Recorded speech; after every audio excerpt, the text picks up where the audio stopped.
सभी भक्तों को जय श्री राधे। आपको बता दें, कार्तिक कृष्ण पक्ष की अष्टमी को अहोई अष्टमी बोला जाता है।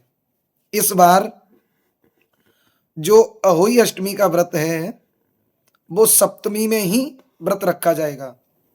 13 अक्टूबर दिन सोमवार को अहोई अष्टमी का व्रत रखा जाएगा। अहोई अष्टमी के दिन जितनी भी माताएं हैं वो अपने पुत्र की सुख समृद्धि के लिए, पुत्र की दीर्घ आयु के लिए इस व्रत को करती हैं। संतान जिनके नहीं है उन माताओं को भी इस व्रत को करना चाहिए। अहोई मैया उनको संतान की प्राप्ति भी कराती है। अहोई मैया किसको कहते हैं?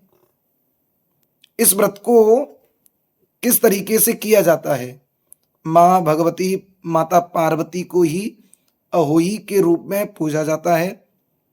इस दिन भगवान शिव, माता पार्वती की पूजा की जाती है।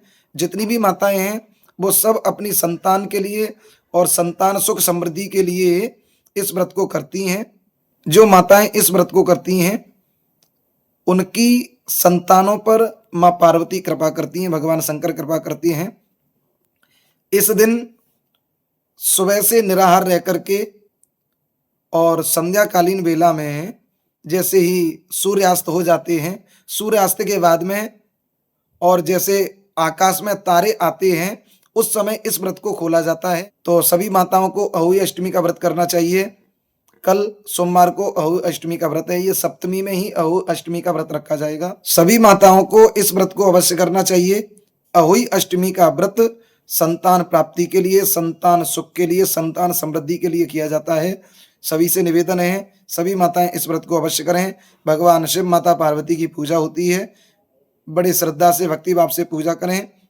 इस व्रत को करने से अपनी संतान के जीवन में कोई कष्ट नहीं आता। संतान सुख समृद्धि के लिए ये व्रत विशेष रूप से किया जाता है। तो इस व्रत को सब लोगों को करना चाहिए।